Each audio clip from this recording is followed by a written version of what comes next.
Ayun, welcome back uli na naman. Eto na naman tayo sa ating pangmalakasang interview. Review. Okay na, ito naman tayo. Ayun, dami nag-request nito.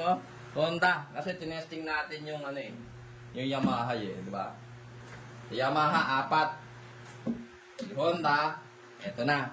Nakalabas na si Honda, papakitang gilas. Magkano bili ko? Ayun Yan. Bumili-bili pa ako, tapos meron naman nagdala dito. Salamat sa nagdala. Ito din mo, nadurog din tuloy. Dalawa na sila. Silyado po ito. Ayan. Sealed. Honda. Kaya man natin yung lagay.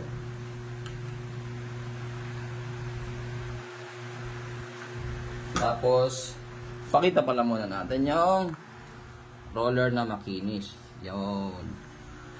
Roller na makinis. And then, try na natin siya. Buksan natin. Para natin isalin.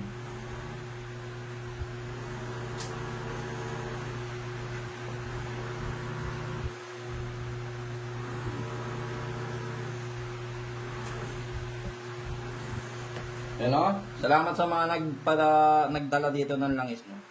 Alam kong curious kayo, kaya kayo nagdala dito So, para sa inyo to. Sana maging maganda ang response. Ang ating metal stud, clear. Game. So, as usual, break-in. 1, 2, 3, 4, 5, go. Okay, first plate. Unang first plate. Sa letra ng N. Okay ko. Ang ating second plate.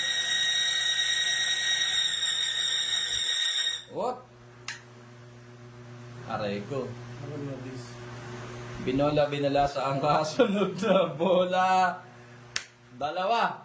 Patay tayo dyan. Tingnan natin damage. Isa. Dalawa.